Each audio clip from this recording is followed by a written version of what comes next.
룻기 4장 1절에서 6절까지 말씀인데요. 마지막 절 한 절만 저희 같이 읽으면 좋겠어요. 6절만 띄워주시면 저희 합독하겠습니다. 읽겠습니다. 시작. 그 기업 물을 자가 이르되 나는 내 기업에 손해가 있을까 하여 나를 위하여 물으지 못하노니 내가 물을 것을 네가 물으라. 나는 물으지 못하겠노라 하는지라. 아멘. 네, 저희가 계속 룻기 말씀을 보고 있는데요. 룻기는 과부들의 인생이 회복되는 이야기입니다. 과부들의 인생이 회복되는 이야기인데 오늘 본문의 배경은 이렇습니다. 어떻게 회복되는가? 이스라엘에는 계대 결혼이라는 법이 있어요. 계대 결혼이라는 법이 있는데요. 이것은 형이 아내와 결혼하여 살다가 아들이 없이 죽는 경우에 그 형을 대신해서 형수와 결혼하여서 아들을 낳아주는 것입니다. 이런 경우에 과부가 되었던 형수는 경제적인 회복도 있고 또 그 먼저 죽은 형의 이름도 이스라엘 지파에 남게 됩니다. 이 아들이 자라면 어떻게 되냐면 형의 이름을 이어받고요. 그 이름을 이어받고 형이 원래 가지고 있던 토지도 이 아이가 물려받습니다. 룻기의 핵심이 되는 법이에요. 룻은 이 법에 의지해서 보아스에게 밤중에 찾아갔어요. 나오미를 구속해 주십시오. 보아스는 나오미의 가까운 친족 엘리멜렉, 나오미의 남편 엘리멜렉에 가까운 친족이었기 때문에 보아스는 나오미의 삶을 구원해 줄 수 있는, 계대 결혼을 행해 줄 수 있는 사람이었습니다. 그래서 룻이 찾아간 것이죠. 나오미를 구해 주십시오. 그러니까 보아스가 이 야밤에 목숨을 걸고, 오해받을 수 있잖아요. 밤중에 남자를 찾아오는 것이. 이 목숨을 걸고 찾아온 룻에게 감동을 합니다. 이 여자가 대단한 여자구나. 그래서 보아스가 룻에게 약속을 해줘요. 내가 계대 결혼을 이행하겠습니다 라고 약속을 한 상황입니다. 다만 문제가 있어요. 어떤 문제가 있냐면 보아스가 계대 결혼을 해줄 수 있는 사람은 맞는데 1순위가 아니었습니다. 말하자면 엘리멜렉의 가장 가까운 친족은 따로 있고 두 번째로 이 나오미를 도와줄 수 있는 2순위가 보아스였습니다. 그러니까 보아스가 약속은 했지만 자기가 물을 권리가 없는 거죠. 우선순위가 아닙니다. 그래서 룻에게 이 얘기합니다. 내가 1순위를 찾아갈게. 1순위에게 기업을 물으라고 이야기를 해볼 테니까 이 1순위 기업 물을 자가 만약에 오케이를 하면 너는 그 사람이랑 결혼을 하면 된다. 만약에 그 사람이 너를 원하지 않으면 내가 결혼하겠다 라고 이야기를 했습니다. 그리고 이 1순위 기업 물을 자와 2순위 기업 물을 자인 보아스의 대화를 기록한 것이 오늘 본문이에요. 사랑하는 청년 여러분, 또 성도 여러분, 우리는 성도이기 때문에 현실에서 거룩한 갈등을 경험합니다. 어떤 갈등인가 하면 성도는 모두 하나님께 헌신해야 한다는 사실을 다 알고 있습니다. 어떤 당위적이고 절대적인 명제가 늘 우리 마음에 있는 거죠. 하나님께 잘해야 된다. 이 명제가 한켠에 늘 마음에 있습니다. 또 한편으로는 인생이 만만치 않잖아요. 이 당위적인 명제와는 별개로 내 인생에 나를 위해서, 보다 나은 미래를 위해서, 또 내 삶을 건사하기 위해서 나의 시간과 재정, 또 관계들을 하나님을 섬기는 데에 무한정 투자할 수 없고 무한정 드릴 수 없는 현실이 있습니다. 갈등이죠. 이 거룩한 갈등입니다. 그래서 교회에서 뭔가 섬김을 하고자 해도 그게 틀렸다는 것은 아니지만 부담스럽고, 뭔가 요구를 거절하면 내가 미안하고, 그런 거룩한 갈등을 우리가 경험하게 됩니다. 오늘 본문은 이 거룩한 갈등을 어떻게 하면 긍정적으로 해소할 수 있을까에 대한 답을 줍니다. 보아스와 2순위 고엘인 보아스와 1순위 기업 물을 자로서 책임을 가지고 있는, 성경은 아무개라고 기록하는 이 사람, 아무개와 보아스를 통해서 어떤 사람이 헌신할 수 있는지를 우리가 배워보고자 합니다.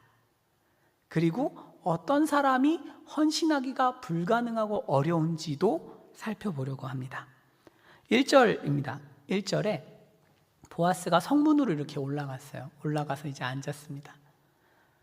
성문은 우리 지금 현대에 적용하면 법정 같은 거예요. 법정.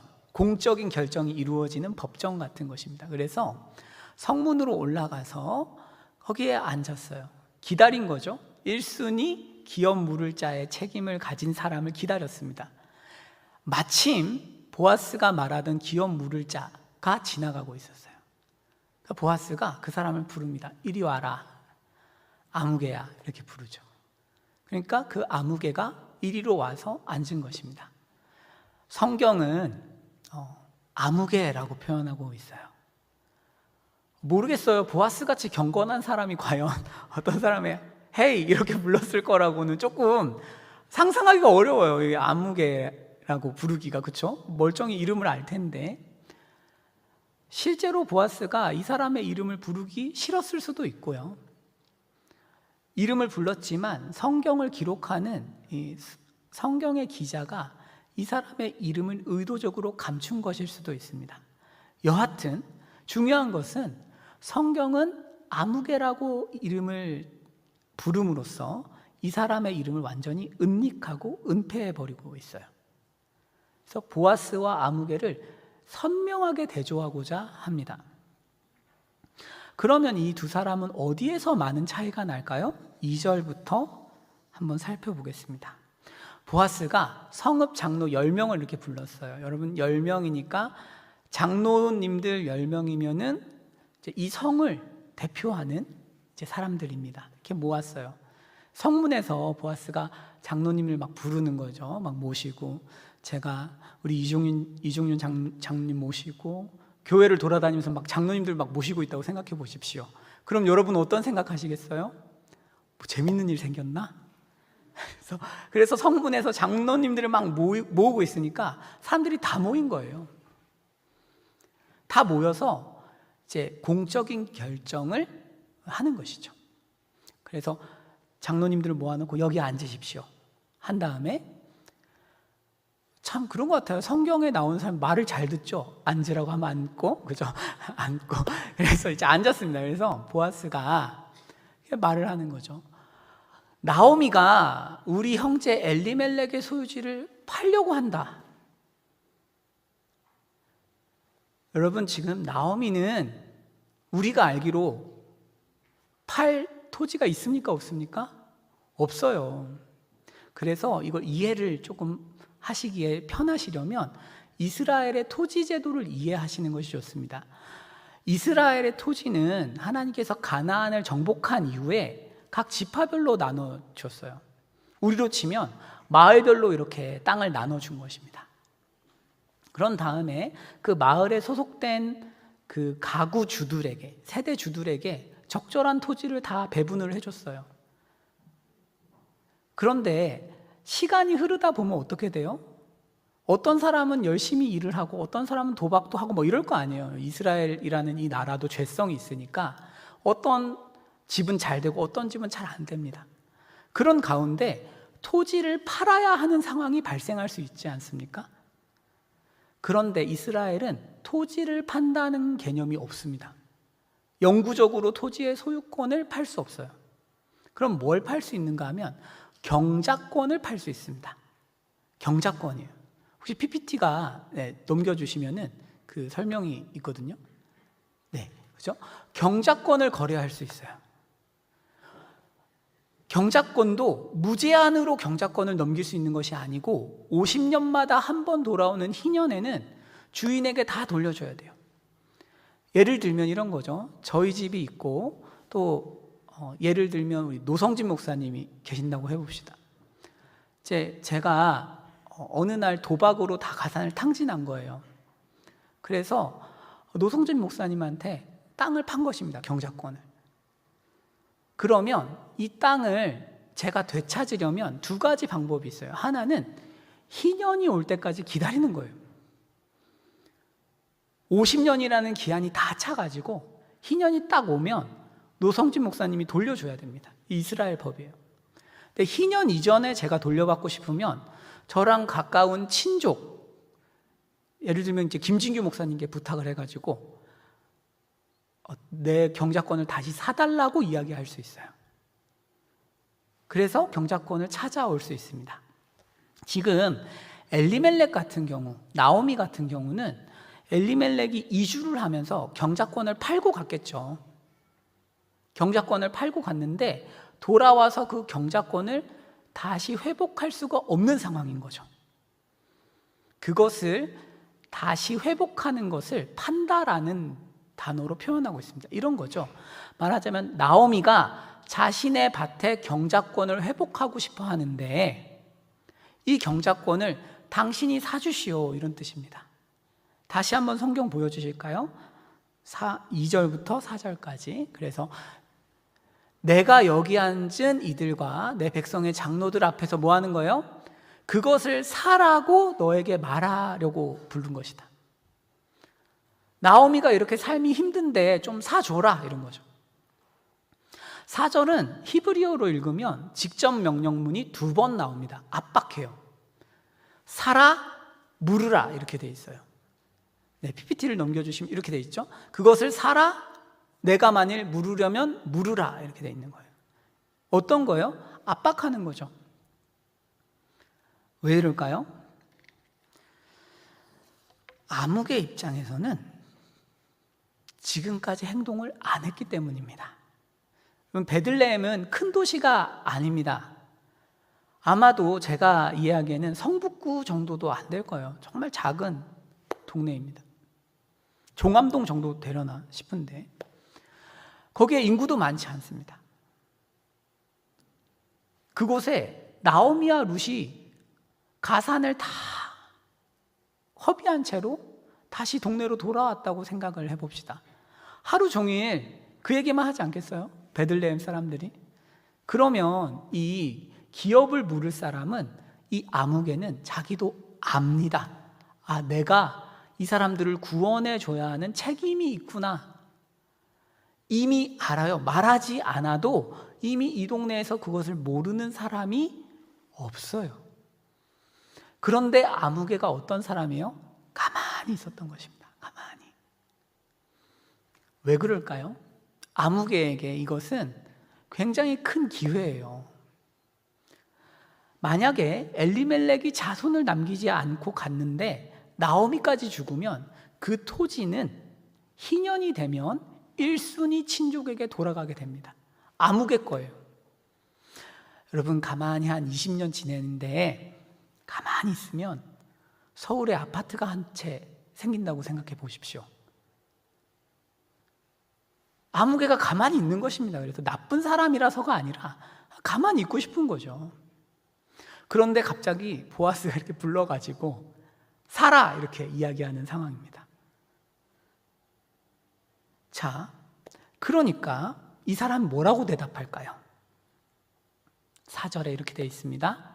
그가 이르되 내가 물으겠다. 이거 반전이죠. 지금까지는 전혀 관심이 없어 보였는데 갑자기 내가 할게, 이런 상황이죠. 왜 그럴까요? 이 사람이 모든 사람들이 이렇게 모여있는 상황에서 공적으로 나오미를 구속하고 구원하는 문제가 나오니까 체면도 생각을 해야죠. 이 고대 베들레헴 도시의 체면이 얼마나 중요합니까? 그래서 자기가 인색한 사람이고 싶지는 않은 거죠. 그러니까 내가 책임을 지겠다, 물으겠다라고 이야기를 합니다. 참 이 대답이 해석의 여지가 굉장히 많아요.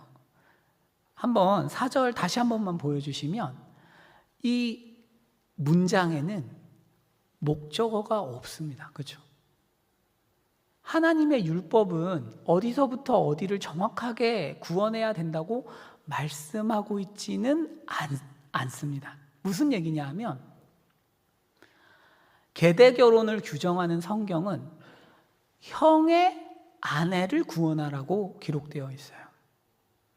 성경 어디에도 엘리멜렉 동생이라는 정보가 없습니다. 아무개가 그냥 가까운 친족이에요. 그리고 나오미랑 결혼하는 것도 아니고 나오미의 며느리 모압 여인 룻과 결혼하는 것입니다. 사실 이것은 해석하기에 따라서 그냥 나오미만 밭을 찾아주고, 나오미는 어차피 불임이니까 아이를 낳을 수 없고 그냥 나오미만 데리고 모시고 살다가 때가 되면 그 토지를 자기가 가지면 되는 거예요. 그렇게 할 수도 있고, 또 하나는 룻과 결혼해서 정말 엘리멜렉의 자식을 낳아줄 수도 있는 것입니다. 그러니까 해석의 여지가 너무 많은 거죠. 모르겠다라고 했을 때 아주 협소하게는 그냥 나오미만 도와줄 수 있어요. 또 넓게는 룻까지 결혼을 해가지고 룻과 동침하여서 아이를 낳아줄 수도 있습니다. 그리고 그 아이가 장성하면 엘리멜렉의 토지를 그대로 줄 수도 있어요. 모르겠다는 표현이 굉장히 애매한 것이죠. 도와줄게. 그런데 범위와 조건이 아무것도 포함되어 있지 않고 드러나 있지 않습니다. 그러니까 보아스가 어떻게 말을 하는가 하면 5절입니다. 보아스가 이렇게 이야기를 해요. 네가 나오미의 손에서 그 밭을 사는 날에 곧 죽은 자의 아내 모압 여인 룻에게서 사서 그 죽은 자의 기업을 그의 이름으로 세워야 한다.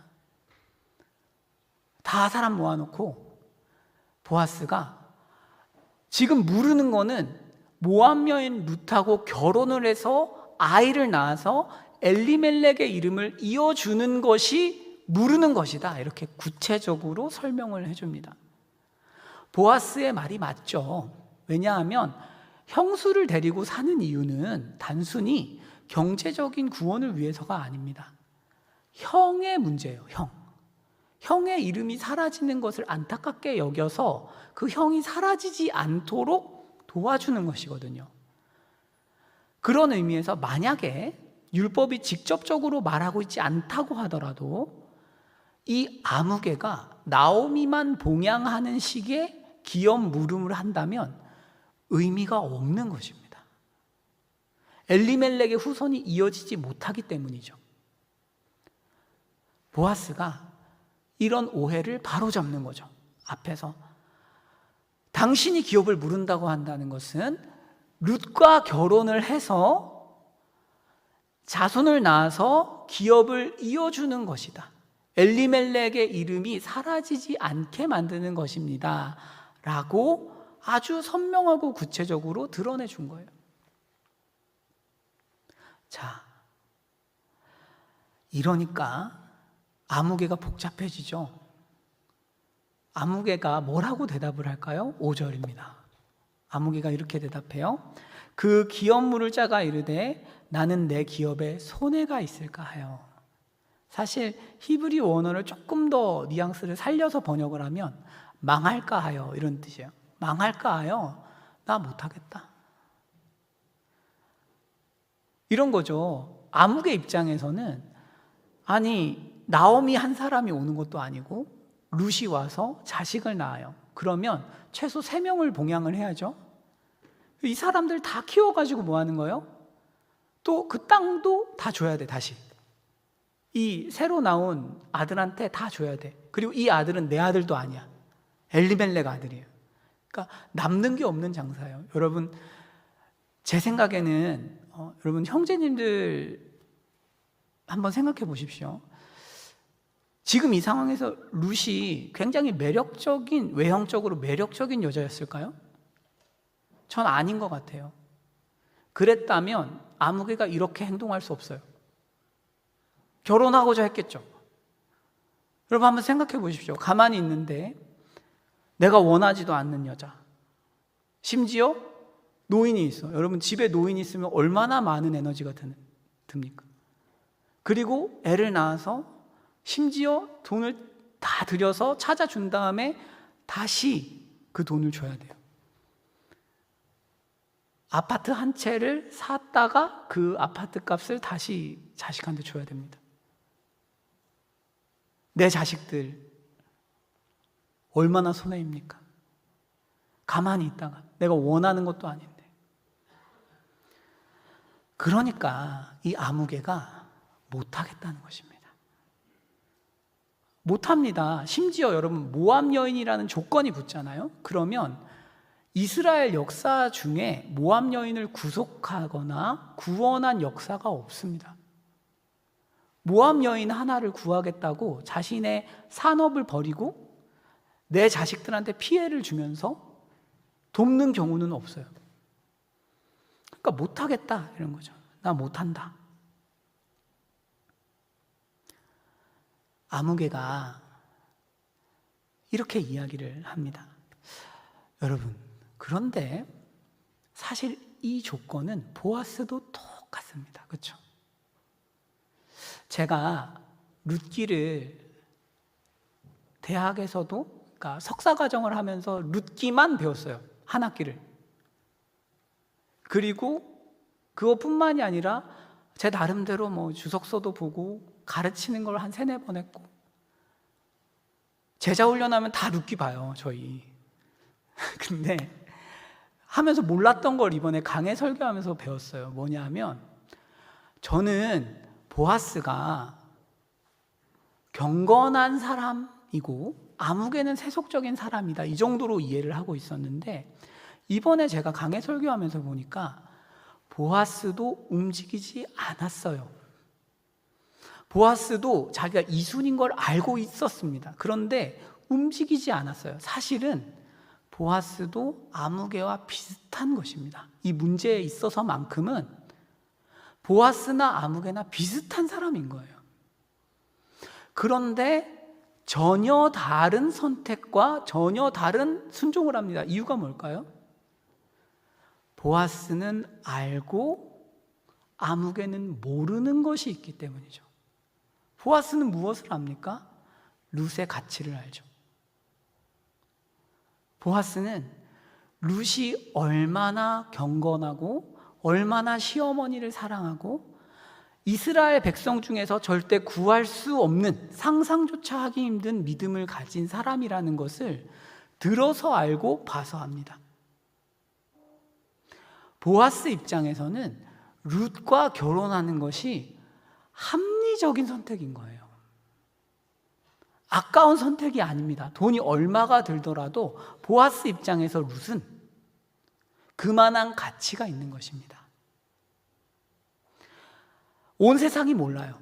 온 세상은 룻이 그냥 모압 여인입니다. 룻의 진가는 비밀입니다. 은폐되어 있습니다. 물론 소문이 나긴 했지만 얼마나 목숨을 걸고 시어머니를 사랑하는지, 이 사람이 얼마나 믿음이 탁월한지에 대해서는 모든 사람이 알지 못합니다. 그 타작마당, 그 밤에 자기를 목숨 걸고 찾아와서 설득한, 그걸 본, 그 사건을 알고 있는 유일한 사람인 보아스만 아는 것이에요. 그래서 보아스가 아예 다른 선택을 하고 있습니다. 매우 적극적으로. 이전에는 누가 물을까 봐 겁이 났는데 이제는 적극적으로 할 수 있는 것이죠. 예수님의 비유를 살펴보아도 순종과 헌신이라는 것이 의지의 문제가 단순히 아니라는 것입니다. 마태복음 말씀이에요. 여러분, 오늘 저희가 부른 찬양 중에 있었는데 천국은 마치 감추인 보화 같아요. 밭에 감추인 보화 같습니다. 사람이 이것을 발견하면 어때요? 숨겨두고 기뻐하고 돌아가서 소유를 다 팔아서라도 밭을 삽니다. 보화의 가치가 전 재산보다 더 크기 때문이에요. 밭에 보화가 있는지 없는지를 아는지 모르는지 그 알매 여부가 순종과 헌신을 결정하는 것입니다. 지식의 차이죠. 여러분, 본문에서 아무개는 아마 보아스가 모압 여인 룻과 결혼해야 됩니다 라고 말을 했을 때 너무 좋아했을 것 같아요. 이스라엘 사람 중에 모압 여인과 결혼하지 않는다고 해서 비난할 사람은 한 사람도 없습니다. 합법적으로 내가 룻과 결혼하지 않아도 결혼 때문에 나오미를 도와주지 않아야 한다고 한다면 누구도 비난하지 않습니다. 그래, 그건 어쩔 수 없는 선택이었지. 그건 당연한 거야. 누구라도 했을 거야. 라고 이야기할 만한 조건과 상황인 거예요. 안 그래도 아무개가 나오미를 억지로 도와줄까 말까 고민하는데 모압 여인이라는 조건이 제시되니까 발을 확 뺄 수 있게 됐죠. 아무개가 아마 후에 사람들에게 이렇게 말했을 수 있어요. 보세요, 여러분. 누가 모압 여인과 결혼을 합니까? 내가 나오미만 구원하는 거였으면 내가 했는데 모압 여인은 좀 선을 많이 넘었습니다 라고 이야기했을 거예요. 아무개는 자신이 좋은 선택을 했다고 믿었을 것입니다. 그리고 주위 사람들도 그렇게 인정을 해 주었을 가능성이 높습니다. 그 당대에 재산에 손해가 전혀 없고 다행히 모압 여인이라서 자신의 재산을 지킨 굉장히 좋은 것이라고 오해했을 가능성이 있습니다. 이와 대조적으로 한편으로 보아스 역시 이 아무개가 결혼을 안 한다고 하니까 좋았을 것입니다. 이 룻이라는 여인을 내가 결혼을 해야겠는데 재정을 사용하는 게 어렵지 않은데 이 사람이 포기해 주는구나. 아주 쾌재를 불렀을 것입니다.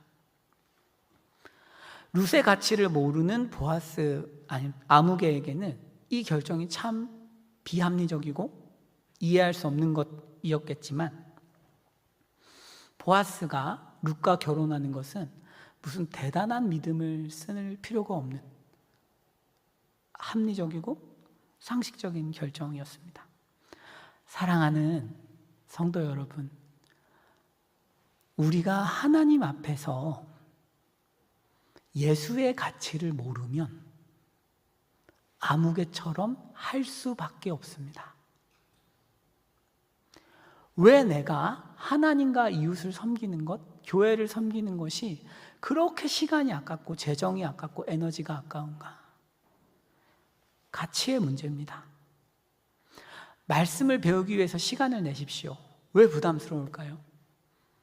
말씀의 가치를 모르기 때문입니다. 더 중요한 일이 있을 수 있어요. 하지만 말씀의 가치를 안다면 말씀을 배우기 위해서 분명히 삶을 조정할 것입니다. 수련회나 선교에 대한 가치를 아는 사람은 참여를 고민하지 않습니다. 그곳에서의 가치와 경험이 귀하다는 것을 아는 사람은, 하나님 앞에서 이것이 얼마나 귀한지를 아는 사람은 그것을 고민하지 않습니다. 왜 고민할까요? 가치를 모르기 때문입니다. 모르는 사람은 어렵습니다. 단순히 착한 사람이 순종하는 것이 아닙니다. 못된 사람이 불순종하는 것이 아니에요. 순종은 성격의 문제 이전에 지식의 문제입니다. 그리스도를 아느냐의 문제입니다. 그래서 그리스도의 가치를 아는 사람은 계속해서 순종할 수 있습니다. 그리스도의 가치를 잘 모르고 배우기를 원치 않는 사람은 이 가치를 알 수 없고, 그래서 늘 순종이 어렵습니다.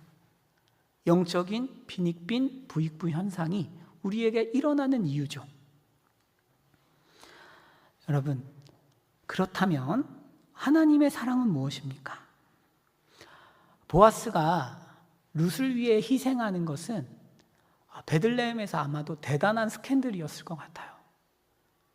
보아스 아저씨가 조금 정신이 나간 것 같다든지, 이렇게 사랑꾼인지 몰랐다든지 여러 가지 이야기가 있었을 것 같아요. 막상 룻 입장에서도 이런 일이 왜 일어나는지 알지 못했을 것 같아요. 뭐지? 자고 일어났는데 부자가 돼 있네? 뭐 이런 걸 거 아니에요? 일반적인 베들레헴 사람은 모르죠. 사랑하는 여러분, 룻이 보아스에게 자신의 가치를 타작마당으로 내려가서 증명했던 것처럼 하나님께서 자신의 비밀을 이 땅에 보내주십니다.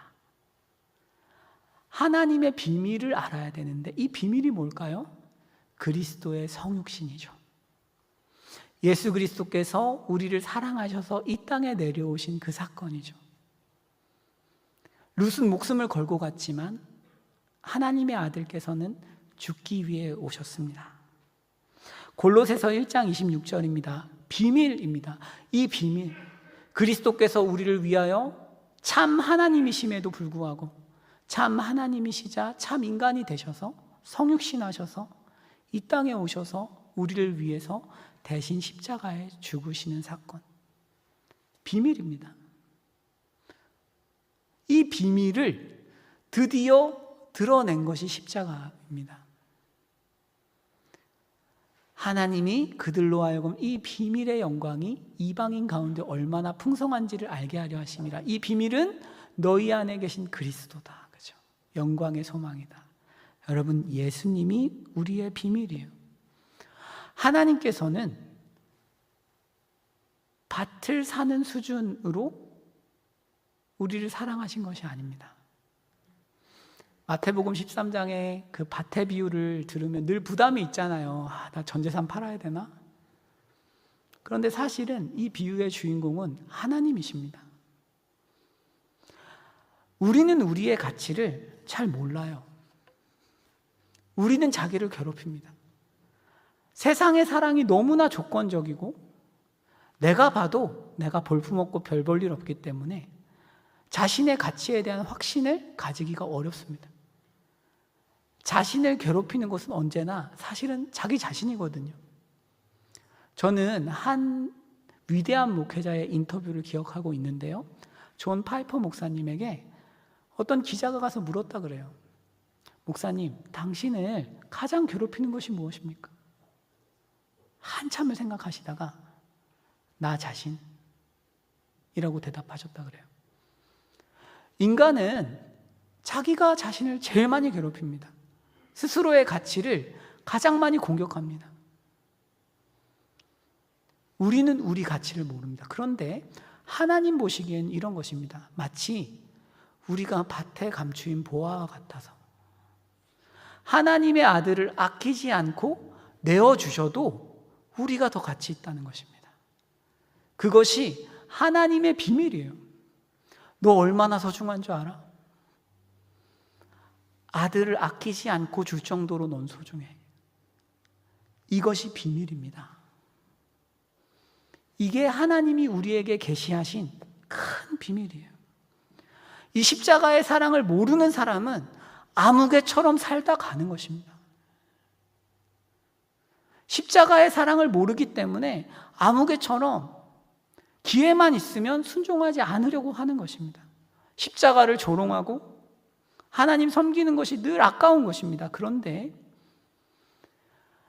십자가의 사랑을 아는 사람, 이 비밀을 깨달은 사람에게는 순종이 어렵지 않습니다.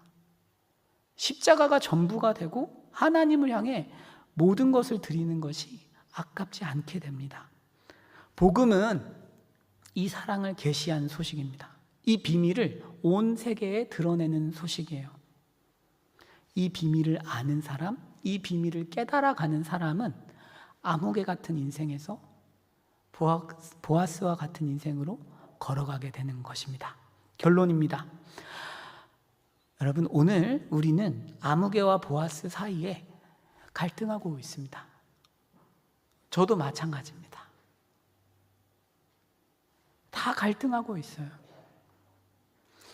하나님의 사랑을 모르기 때문에 하나님을 섬기는 삶을 손해보는 삶, 혹은 오늘 이 아무개처럼 망하는 삶이라고 평가할 수도 있습니다. 아, 교회 다니면 망하는 것이지. 그럴 수 있습니다. 그리고 교회에서 뭔가를 하지 않음으로 인해서 혹은 말씀에 순종하지 않음으로 인해서 안도의 한숨을 내실 수도 있습니다. 주위 사람들도 잘했다 할 수 있습니다. 문제는 그리스도의 사랑을 알고 있느냐는 것이죠. 하나님의 사랑이 얼마나 큰지를 아는 사람, 이 비밀을 붙잡는 사람에게는 헌신이 어렵지 않습니다. 상식적이고 합리적입니다. 아무개가 못한다고 느끼는 일이 보아스에게 너무나 쉬운 일이었던 것처럼 말입니다. 사랑하는 성도 여러분, 오늘 우리가 하나님의 비밀에 대해서 들었습니다. 이 비밀, 예수께서 나를 위해서 죽으시고 부활하신 것, 그것은 하나님께서 우리를 너무너무나 사랑하셔서 하나님께서는 우리를 동정하시기 때문에 그렇게 행하신 것이 아니라 하나님 보시기에는 우리가 밭에 감추인 보아와 같아서 너무나 존귀하고 너무나 아름답기 때문에 아들을 주어서라도 얻어야 하는 한 사람이라는 것을 믿으시는 은혜가 있기를 축복합니다. 기도하겠습니다.